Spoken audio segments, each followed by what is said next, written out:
meeting of the Skokie Village Board for Monday, June the 15th, 2020.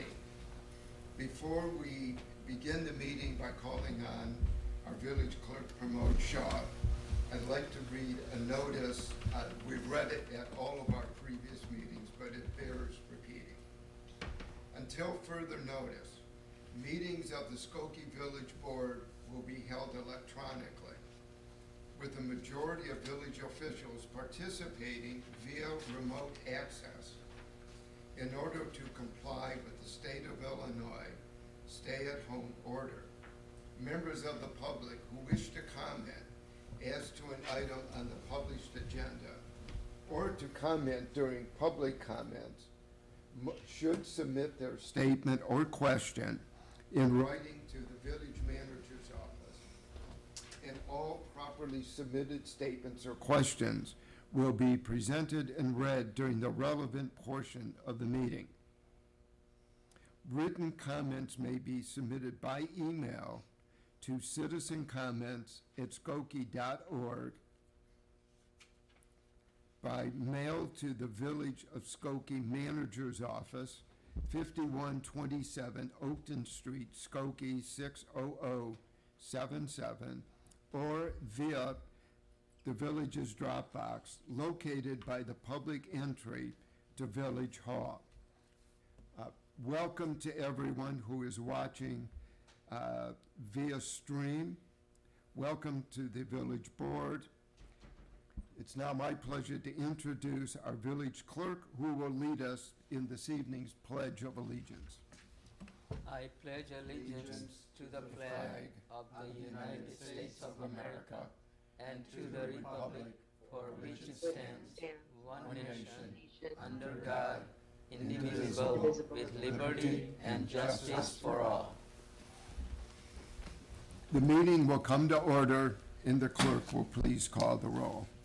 Trustee Roberts? Here. Trustee Sutker? Here. Trustee Ulrich? Here. Trustee Bromberg? Here. Trustee Klein? Here. Trustee Gray Keeler? Here. Mayor Van Dusen? Here we have a quorum.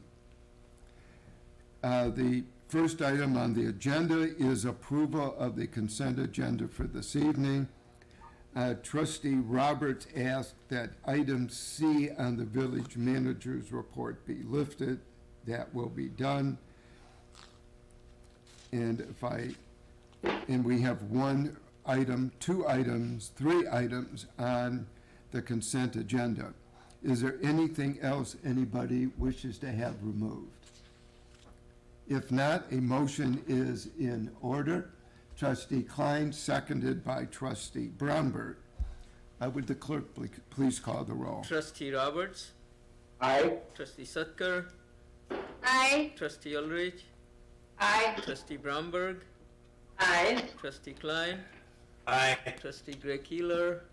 Aye. Mayor Van Dusen? Aye, the motion passes. The next item on the agenda is report of our village manager, John Lockerbie. Thank you, Mayor Van Dusen and Village Board. Good evening.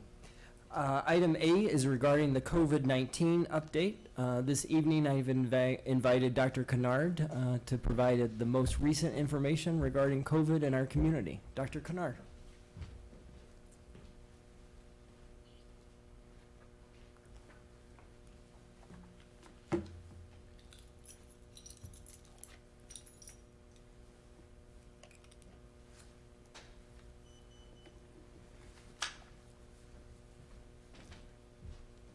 Good evening, Mayor Van Dusen and village trustees.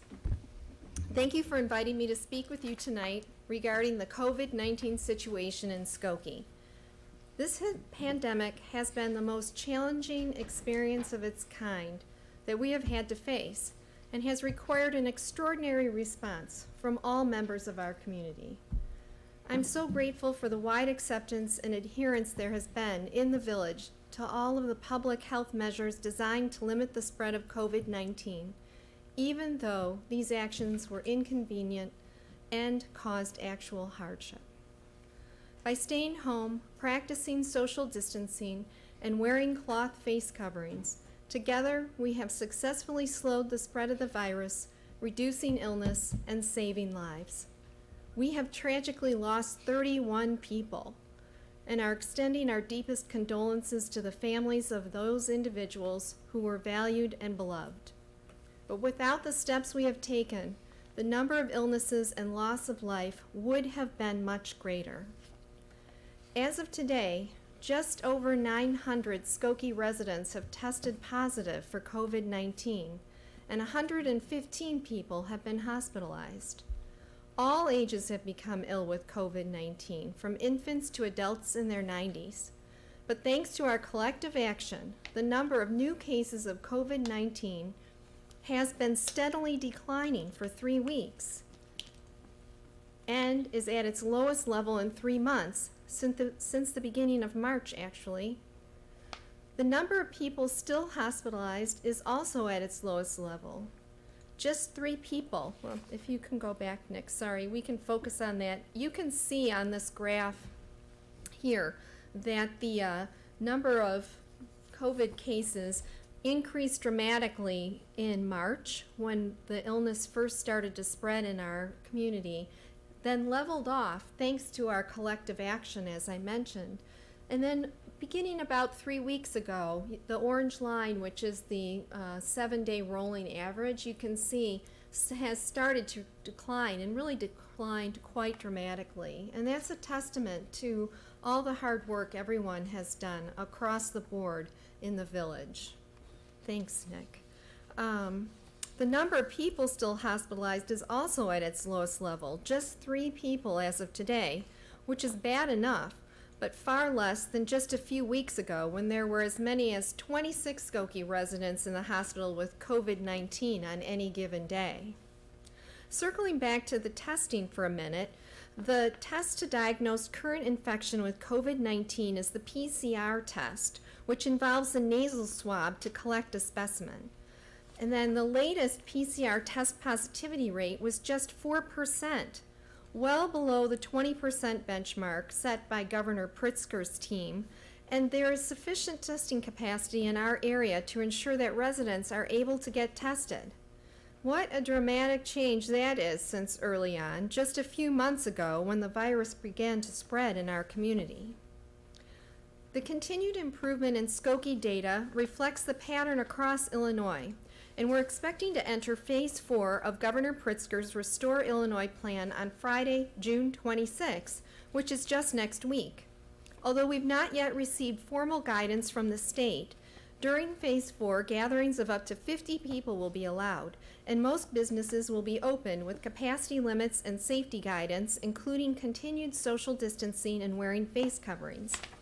The health department and other village staff continue to work closely with a wide range of businesses in Skokie, from small salons to manufacturing plants with 1,000 employees, to ensure the workforce and customers are safe.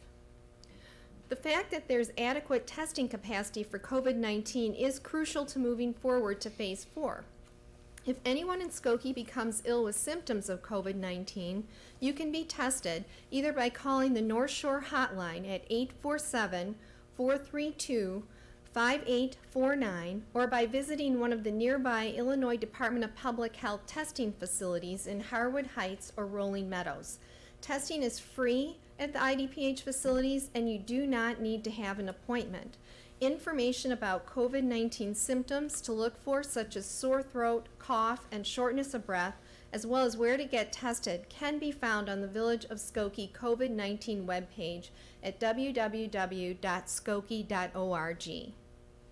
2 weeks ago, I discussed a different test, an antibody test, which is a blood test that can indicate if someone was previously infected with COVID-19 and is now being offered by North Shore as well. While it's still uncertain whether or not a positive test indicates long-term immunity, the antibody test will give us a sense of how many people may have been exposed in the community and have developed some level of immunity, at least for the short term. I do think that for anyone who had a known exposure to someone with COVID-19 and then developed symptoms but was not able to get tested when tests were limited early on in March and April, it could be useful to get tested now to verify that they had the disease. Interestingly, of the 5,600 COVID-19 antibody tests done so far by North Shore, 95% have been negative, which is important to know and indicates that it is likely that the majority of the population is still at risk of getting infected. If you'd like to have an antibody test, you can call the North Shore hotline I mentioned earlier. We will add that information to the village's website tomorrow. So overall, good news, but we're of course aware that COVID-19 has not gone away, and we all need to be vigilant during the coming months to prevent a resurgence in cases in the village.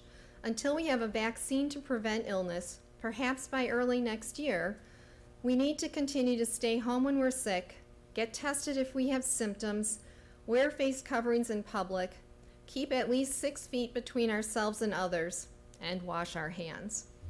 Thank you. And with that, I'll take any questions that you may have. Trustee Ulrich? Trustee Ulrich? Looks like she's still muted. Hi, sorry. Hi, Dr. Kennard. Hi, Trustee. How are you? I'm all right. How are you? Good, thanks. Good. So, am I understanding that I can go get tested even if I don't have any symptoms? Because personally, it wasn't like that before. I had a fever. I had to have over 101 where they wouldn't test me. Over at North Shore, they are still requiring symptoms in order to get the PCR test for diagnosis. If you want to get a test, an antibody test, of course that means that you were infected more than 2 weeks ago, and so you may not have symptoms anymore at this point. That would be different. But yes, in order to get the PCR test at North Shore, you still need to have symptoms. You do not need to have symptoms to go to the IDPH test sites, but they do want to know why you want the test. If you have no symptoms, were you exposed to someone? There must be some kind of a reason to have a test. Truthfully, if you're just wanting to be tested without any symptoms, without history of having known exposure, it's probably not that productive to go get a test, a PCR test, which is really for diagnosis at this point. Does that answer Thank your you. question? Yeah, it did, thanks. Hi, Dr. Kennard. Nice to see you. Hi. I have a question on the antibody test that was done Yes. at North Shore. You said 95% of the people tested negative. Yes. Those people that had a known exposure, those are not people that were, it wasn't backed up by a positive COVID test, was it? I don't have that information, but no, I do not believe that. They started out offering testing to employees and patients a few weeks ago. I think I mentioned they had started looking at this test. Right, for the I don't- antibody test. Yes, the antibody test, right. I don't have that information, but I can certainly get it. It is important to know that and they did validation though between people who were known to have been positive and the test. They're using the Roche antibody test, and so I can say that the test is sensitive and specific, but again, we don't know just because you have a positive test how long you may have immunity. Other coronaviruses like the common cold you can get over and over again, and even for SARS back in 2003, it was only perhaps a couple of years that people had immunity, so I don't know how long. We don't know what the positive test means other than that you have been exposed in the past. So there's still a lot of questions, and in fact, the leadership at North Shore, I've listened in on their presentations for physicians, state carefully that our ability to provide the test is ahead of our complete knowledge of exactly what that test means. Mm-hmm. So So if someone did want an antibody test, could they get one, or they have to ask their primary care physician to order one? they can call the hotline that I mentioned earlier. If you want me to, I can give you the number again. It's also on our website, 847-432-5849. And someone, a provider, a clinician at North Shore will talk to them about getting the test. But I do think that they are providing it widely, partly to get a sense of what's going on in the community. And then the fact that 95% of people are still vulnerable is important to know, which highlights why we should continue the social distancing, face covers and so forth until we can get a preventative like a vaccine. Right. Well, thank you. Sure. Trustee Sutker.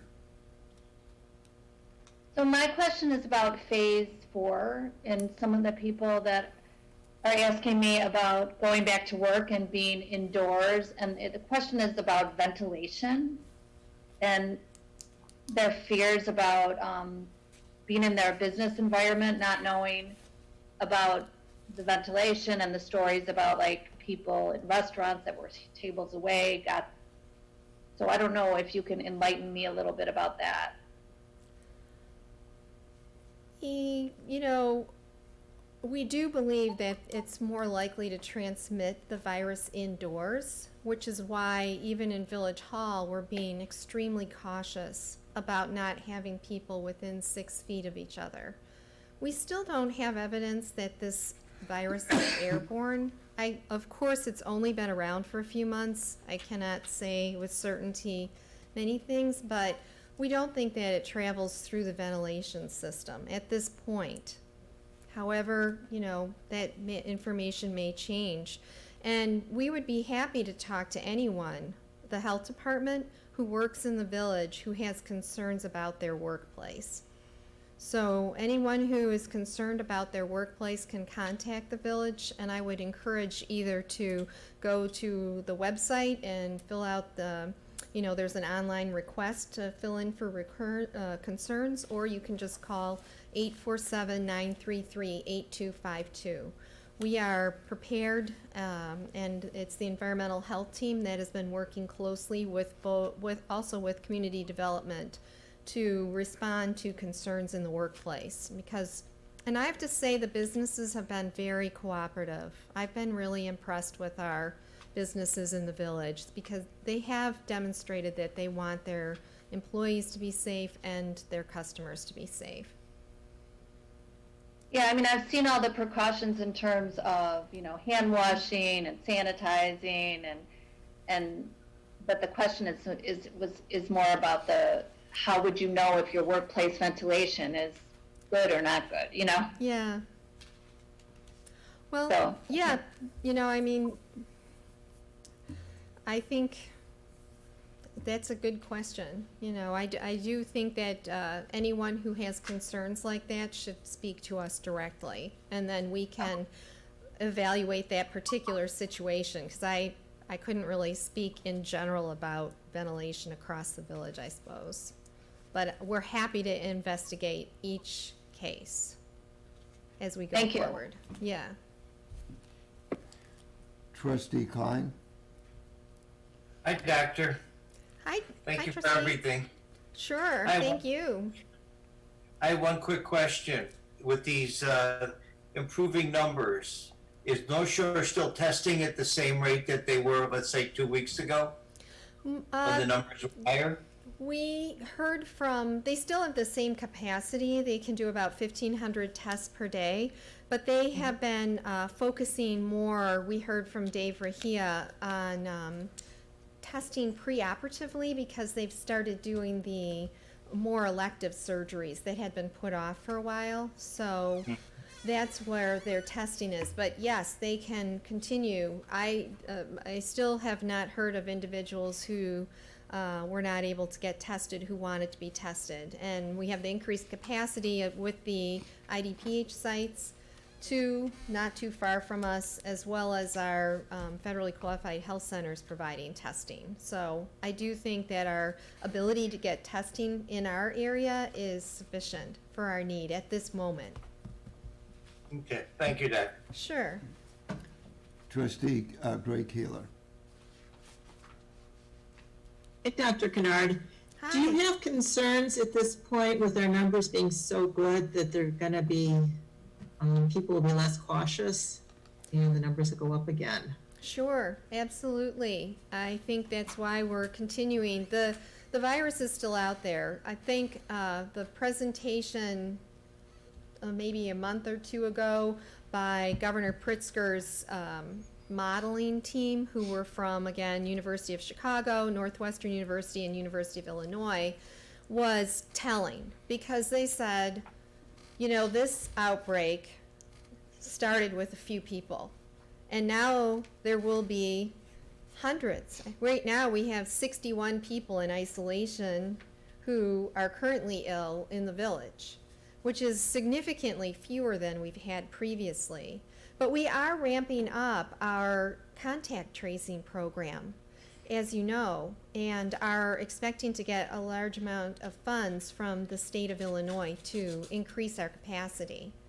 So we will be sure that anyone who's tested positive, that we speak with them, make sure they know what to do to protect themselves and their families, and identify who's been in close contact and let those individuals know as well. So that's crucial to our continued success. But I am worried, especially with the nicer weather, that people are going to start relaxing their adherence to the measures, social distancing especially, and face coverings while out in public. And I would just urge everyone to please not do that, because we could easily end up back where we were. The idea that warm weather might somehow decrease this virus certainly wasn't shown in South America, where they've been having a terrible time, and even in countries along the equator where it's quite warm. So I'm not confident that the warm weather, unlike influenza, which actually does not do well once it gets warm out, I'm not sure that's going to be the case. We're not out of the woods yet. We do have to be vigilant. Thank you.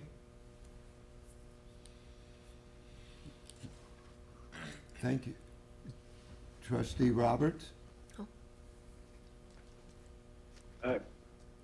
I just wonder if Dr. Kennard, could you just provide just a quick update on the federally qualified health centers? Are some of them beginning to test, or they're still in the works, or could you just provide us an update? Yes, they are. They are doing testing. They are doing testing for people who are their registered patients. And that information is on our website as well. Some of them, like Heartland, you could just register as to get the testing done. And I have not heard yet that they've implemented the testing. Have you heard, John? I did not hear anything back from them. They were planning to do 30 to 40 people a day out in the parking lot. But, you know, I'll follow up with them. I had been periodically checking in with them. I do know that Erie and Asian are now rebranded as AHS, are both doing testing for their own patients. And so anyone who doesn't have a physician, you can contact the health department again, and we'll get you connected to one of the federally qualified health centers, or that information is also on the website. But they are testing, and I'm happy about that, because those are more vulnerable at-risk residents.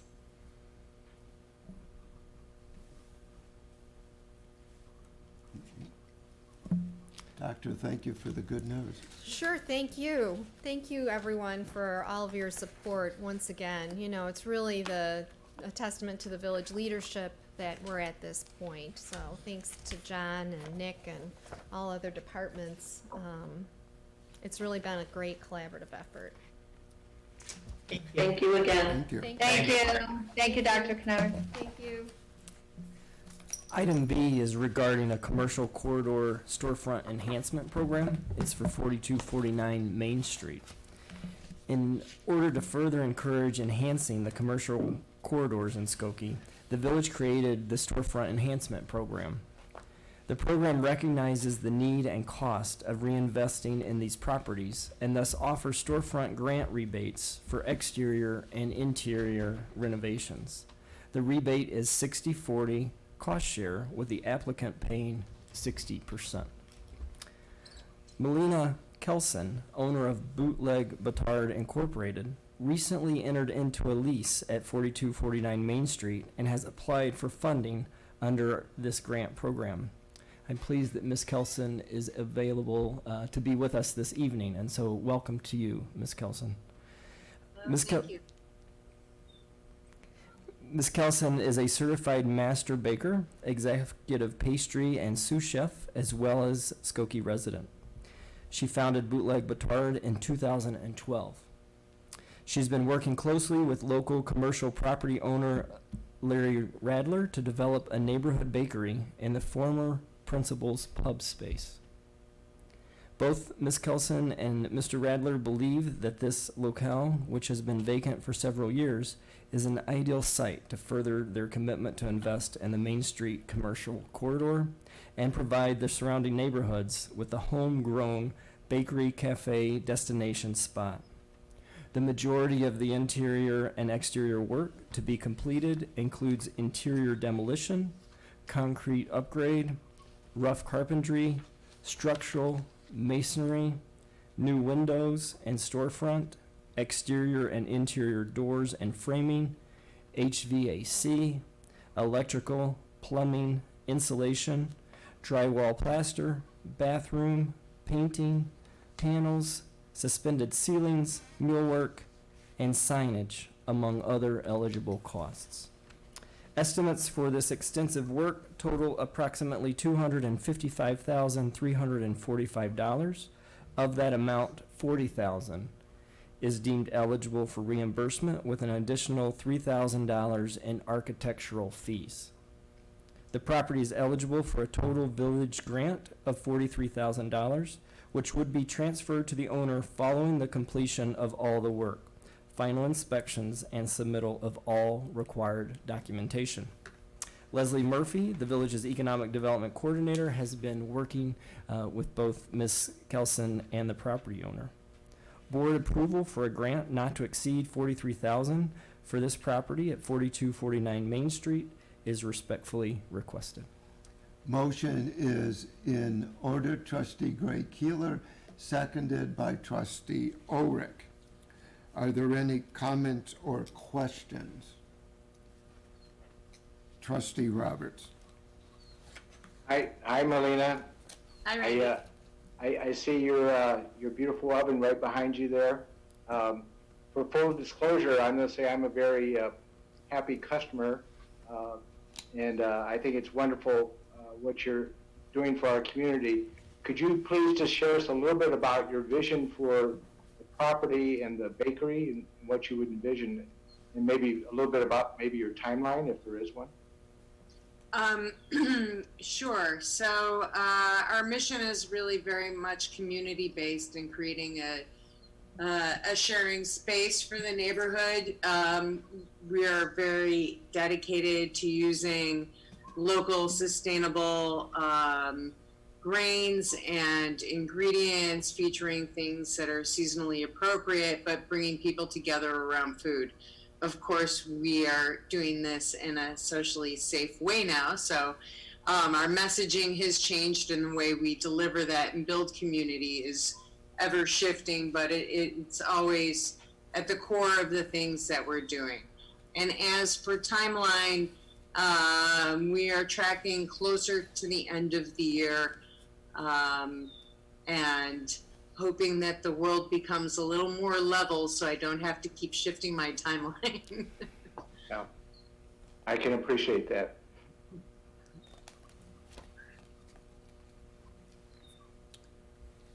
Do we have a motion? Yes. We do. Call the roll, please. Trustee Roberts, I happily vote aye. Trustee Sutker, Aye. Trustee Ulrich, Aye. Trustee Bromberg, Aye. Trustee Klein, Aye. Trustee Gray Keeler, Aye. Mayor Van Dusen. Aye, the motion passes. Congratulations and welcome. Thank you so much. I really appreciate it. We look forward Thank to you. the opening. We're looking forward to this one. Yeah, best wishes. Thank you. Item C is regarding Crawford Avenue from Gulf Road to Oakton Street, this improvement project for Phase 1 engineering services with Christopher B. Burke Limited from Rosemont, Illinois, in the amount of $682,652.06. The Village of Skokie has been working with the County of Cook to improve Crawford Avenue between Gulf Road and Oakton Street. The village previously approved an intergovernmental agreement with the county for reimbursement of Phase 1 preliminary engineering. The village selected Christopher B. Burke Limited to complete the Phase 1 engineering. Burke was selected by a qualification-based selection process. The project will be completed following federal guidelines, and the county will take over for the final design. This will allow the project to be eligible for federal or grant funding in the construction phase. The following tasks included with Phase 1 preliminary engineering, conceptual design, are public involvement, data collection, topographic survey, traffic and crash analysis, environmental and drainage analysis, roadway lighting, and a completed project development report. Phase 2 will be the construction plans, and Phase 3 will be construction, which will follow after Phase 1 and Phase 2 are completed. I concur with staff's recommendation for the approval of a resolution authorizing the execution of the engineering service agreement related to Phase 1 engineering services with Christopher B. Burke Engineering for the Crawford Avenue Improvement Project in the amount not to exceed the $682,652.06. I do want to report that we have received 3 citizen comments regarding this item in advance of the meeting this evening, and I would like to read those. Hello to all of the members of the board. I am the administrator of the Crawford Avenue Neighbors Facebook site, which has 158 members. I have polled our members, and the most mentioned items that we feel need to be addressed include the following: maintaining the residential feel of our residential street, lowering the speed limit, banning heavy trucks, semi-trailers, and construction trucks, street parking, more street lighting, more stop signs and/or lights, bike lanes, safer, more well-defined crosswalks, better drainage sewer system. We feel that these items must be addressed even at the beginning stages of this project. We all want what is best for Skokie, and better, safer residential streets and neighborhoods are paramount. This is a mock-up of streetscape. There is a mock-up of streetscape on page 37 of the packet of this evening, and that looks great. It includes parking and a bike lane. That plan plus lower speeds, no trucks, better lighting and sewers, and more stoplights, signs would make Skokie safer and better for all. Thank you for your consideration. Dave Lawler, 9439 Crawford Avenue. Ken Pywell of 9433 Crawford Avenue offers the following comments. As a resident living on Crawford Avenue, I am pleased with the progress the Village of Skokie has made in improving Crawford Avenue and the selection of Burke Engineering to complete the Phase 1 engineering. During the June 15th Village Board meeting, I would like to have the following comment discussed. Road degradation resulting from increased heavy truck traffic and actual traffic speeds have become major concerns of residents on Crawford Avenue. Through what means will the village, county, and Burke Engineering obtain input from residents and other interested parties? How will the village communicate trade-off scenarios, costs and funding access, resident expectations, completion schedule for public input prior to and during negotiations with the county and other agencies to optimize end results? I look forward to the approval of Burke Engineering for Phase 1 engineering by the Village Board. All of those items that he has talked about will be addressed during Phase 1 if Christopher Burke's contract is awarded this evening, and then those communications will begin. I should mention that Max Slanker, the Director of Public Works, and I have met with both Ken and Dave in the past and shared all of these documents several weeks ago with Dave so that they could be distributed to folks that he's in contact with. The third one is from Ray, a concerned resident. Dear Village Board members, as a resident on Crawford Avenue, I am hopeful we can improve the quality of life of Skokie citizens by reducing the speed on Crawford. This is a residential street and many families walk and cross the street. Let's make sure it is safe. eliminating heavy semi-trucks that cause the homes on the avenue to vibrate. We are concerned about considerable damage this is creating. Providing street parking, which the homeowners use quite often. Thank you, Ray. A motion is in order. Trustee Bromberg, seconded by trustee Gray Keeler. Trustee Roberts. Thank you, Mayor. John, I think you've addressed a portion of my questions, but could you elaborate a little bit more about the timeline for the project and potential sources of funding that might be available to the village and kind of what activities the village is engaged in? Absolutely. And I should mention Eric Cook, our Director of Engineering, and it's appropriated from the Build Illinois Bond Fund to the Department of Commerce and Economic Opportunity for a grant to the Village of Skokie for the cost associated with the reconstruction of Crawford between Oakton Street to Gulf Road. And so the first step was to get this included in that bill, and then it needs to be funded. And so we will continue to work with our state legislators and the state in order to make that happen to the best of our abilities. It is a county roadway, and so the financial, if the state funding for some reason does not come through, then this is a county roadway with their responsibility. Thank you. Any other comments or questions? If not, I'll call the roll, please. Trustee Roberts, Aye? Trustee Sutker, Aye. Trustee Ulrich, Aye. Trustee Bromberg, Aye. Trustee Klein, Aye. Trustee Gray Keeler, Aye. Mayor Van Dusen. Aye, the motion passes. Item D is regarding a request for executive session pursuant to Section 2, Paragraph C5 and C6 of the State of Illinois Open Meetings Act. A closed session is requested and to adjourn therefrom. A motion is in order. Trustee Roberts, seconded by trustee Sutker. Call the roll, please. Trustee Roberts, Aye? Trustee Sutker, Aye. Trustee Ulrich, Aye. Trustee Bromberg, Aye. Trustee Klein, Aye. Trustee Gray Keeler, Aye. Mayor Van Dusen. Aye, motion passes. And that completes my report this evening. Thank you. Next item is report of our corporation counsel, Michael Lorge. Thank you, Mayor. Good evening, everyone. There are no items that we had to bring forward to the board this evening, and therefore there is no report for consideration. Thank you, Mayor. Thank you. The next item is report of our Plain Commission. Chairman Paul Luke with Matt Brandmeier. Also, I would like to introduce Ken Flory, who is the District 219 attorney. Ken, welcome. Great to have you. Mr. Chairman?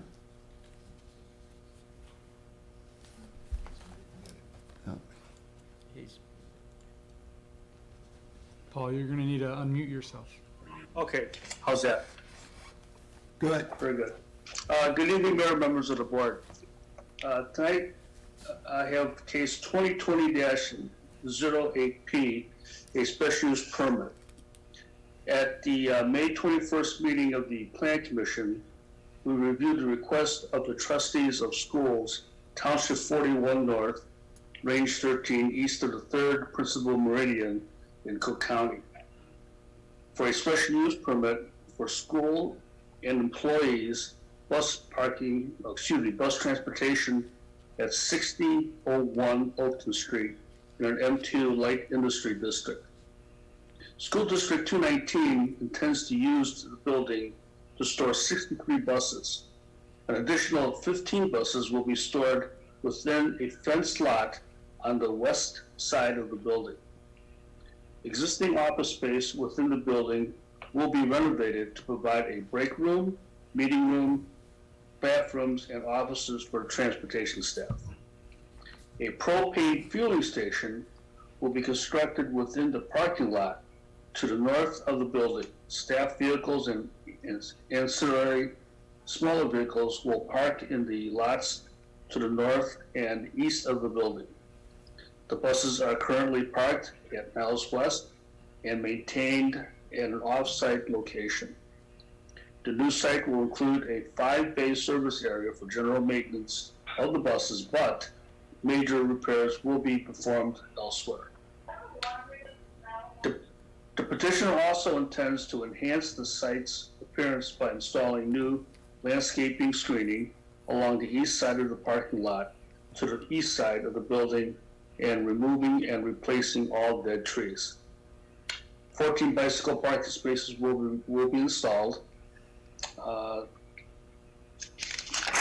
Excuse me. The Plan Commission concurred with staff's recommendation to grant the special use. No interested parties spoke at the meeting, and the Appearance Commission reviewed the case at their February 12th meeting, and it was approved there. So therefore, the Plan Commission recommends by a vote of 9 ayes and 0 nays that the petitioner's request be granted.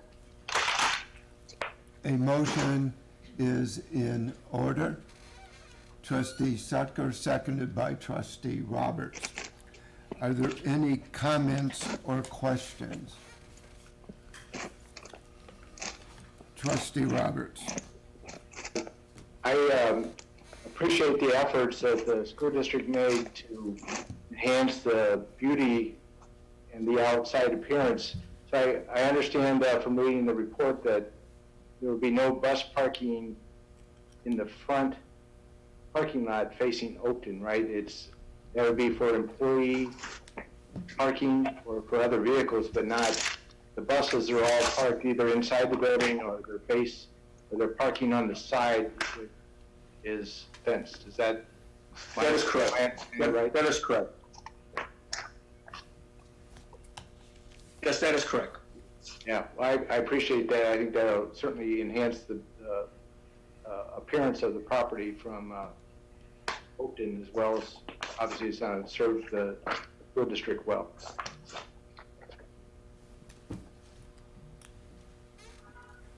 Call the roll, please. Trustee Roberts, Aye. Trustee Sutker, Aye. Trustee Ulrich, Aye. Trustee Bromberg, Aye. Trustee Klein, Aye. Trustee Gray Keeler, Aye. Mayor Van Dusen. Aye, the motion passes. And that concludes my report. Thank you. Ken, thank you. Trustees. Thank you. Next item on the agenda is a community development block grant hearing. Good news this evening.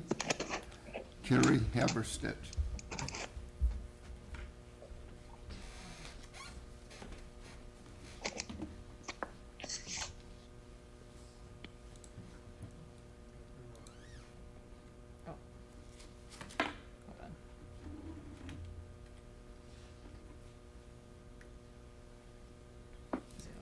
Okay. And share screen. There we go.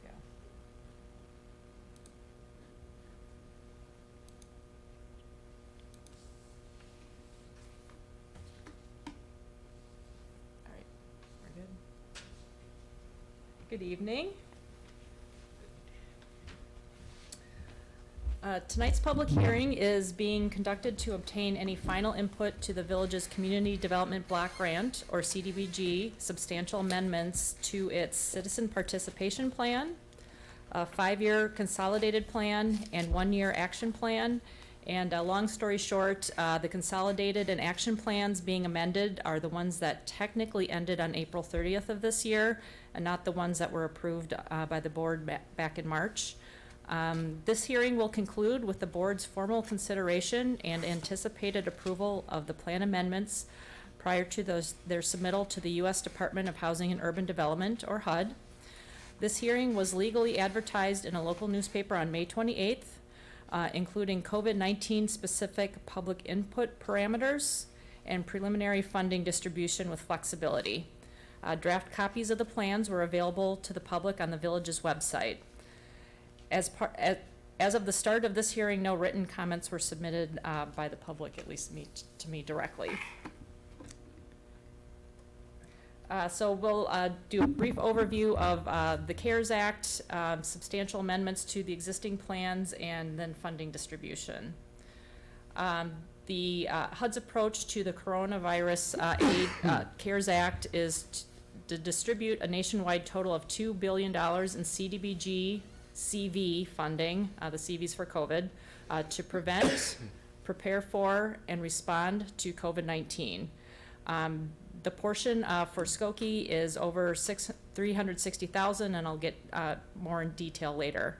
The plan, the HUD's approach also includes flexibilities to the existing CDBG program. So these substantial amendments, we have 3 amendments before you this evening. One is to address the citizen participation plan, and the focus of those amendments were to address Skokie's COVID response and comply with several modified parameters of the program. And then the consolidated and action plans, they both add CDBG, CV specific narratives and data to the existing plan. So basically the plan is this, and we're adding a little bit of this to various parts of the plan. So HUD will only be reviewing the new parts. For the goals, we're looking at, we're keeping the 5 goals that are already in the plans. We're looking to add a little bit to a total of 3, but we're kind of reprioritizing the distribution and focusing more on service funding than capital improvement funding. So services will be to support individuals, households, and organizations with needs related to COVID-19. The capital improvements, should they be needed, are to support facility improvements and operational costs to mitigate the spread of COVID-19. And then also planning and administration, also should they be needed, support increased costs associated with CDBG CV program administration. So the estimated budget really follows the existing parameters of our standard CDBG funding, where we really look for basics like food and shelter. So the $100,000 is proposed for shelter, which would include rent, mortgage, and/or utilities. The program parameters are up to 3 months. That may change in the future, but at this point we're assuming 3 months. The small business, $100,000 for that. Primarily, we're putting this funding there in case the Small Business Administration loans or grants aren't able to support all of Skokie businesses, and this would be, if this funding could help them stay in business, that would be great. Also, $65,000 to our group homes. Several of the organizations actually had their staff were willing to move into these group homes to mitigate the spread of COVID-19 and still care for their clients. $35,000 for food, and this is like home delivered meals for those who aren't able to leave their home, including those who had to stay at home for at least 14 days due to COVID, like a positive test, for instance. And then the remaining $61,988 would be for other health and human services. Leading thoughts on those types of services would be mental health services and substance abuse treatment, but it could be others as well. And then flexible funding distribution may include new activities and redistribution of funds. We're only allowed to amend a plan once a year. So we're trying to be as flexible as possible, not knowing what we may need 6 months from now. So there may be a new activity as long as it's COVID related and still fits the parameters of CDBG that may be added under, say, other health and human services. We may also redistribute the funds. For instance, if we only need $50,000 to support our small businesses, the other $50,000 could be applied to additional rent support or other health and human services as well. So the next steps would be questions by the public and or the village board. I am requesting approval by the village board tonight and plan on submitting the amendments to HUD by this Friday, June 19th. HUD will be expediting its review. Typically, for the typical program, it's 45 days. They can't say how much less, but so it'll be less than 45 days. And then we'll also look into next steps after that of funding applications and distribution. So are there any questions, either from the public or the village board? Comments, questions? Trustee Roberts.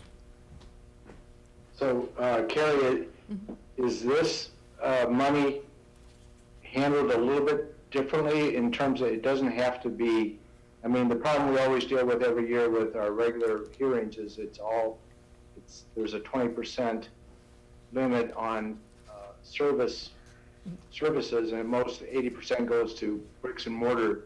So does it seem like, from what I'm reading, is this, you have a little bit more, or we have a little bit more leeway with this money?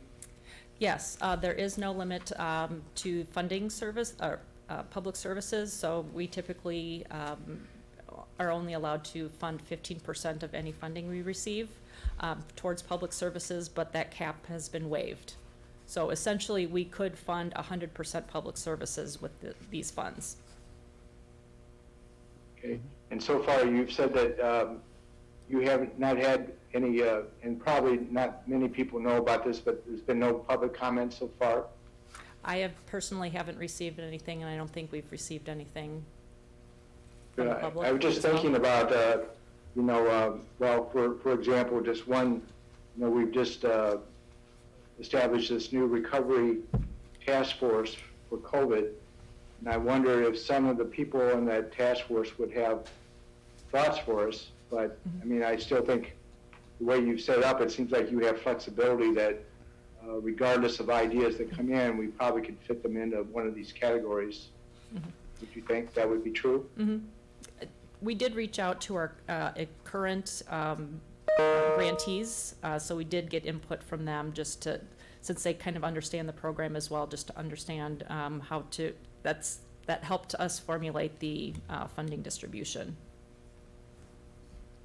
So for the small business one, if, would it qualify to say, for example, that a small business wanted a walk-up window or some small modification that would help them because of the COVID does not allow them to have customers?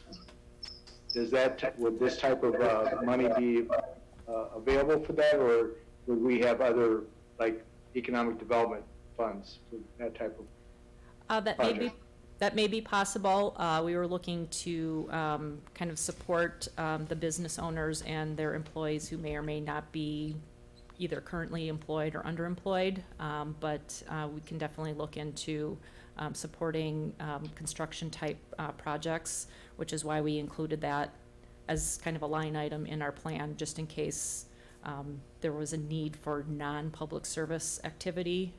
But yet, as long as we can tie it back to COVID-19, addressing those needs, then it's a possibility. Thank you. Thanks.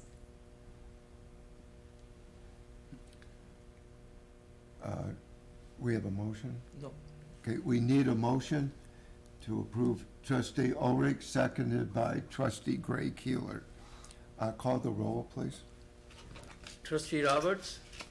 Aye. Trustee Sutker? Aye. Trustee Ulrich? Aye. Trustee Bromberg? Aye. Trustee Klein? Aye. Trustee Gray Keeler? Aye. Mayor Van Dusen? Aye, the motion passes. Thank you. Next item is citizen comments. John? Thank you, Mayor. We've received a comment from Tim Stewart. He says, Village Board members, I would like to request all available information about the approval process for the Lincolnwood Water Transmission Project, which has been a months-long boondoggle along Hamlin Avenue. For several weeks now, commercial traffic has been tearing through our neighborhood, Birchwood Avenue, including 18-wheelers going the wrong way down our one-way street, which hasn't been resurfaced since the 1970s. Our area of the village is often overlooked or ignored, but this project is aggressively detrimental to our neighborhood during a time when our families are home almost all of the time. Approval of this project seems short-sighted, and communication to residents has been non-existent, all for a project that has no benefit to Skokie taxpayers. And so I will be in contact with this resident. Just as background, this is a project for Lincolnwood to switch their water source from the city of Chicago to the city of Evanston. And so they are laying transmission pipe through a number of our streets. And so it has been a difficult construction project with streets under construction. And over the last couple of weeks, it's been complicated by Federal Express, FedEx, their parking for their 18-wheelers being affected. And so I think part of the frustration from this resident relates to that. And so the engineering staff and I will be in touch with this resident. Thank you. Barbara, do we have any further? Nothing further. Okay. Trustee Roberts. I make a motion that we adjourn to executive session. We're adjourned.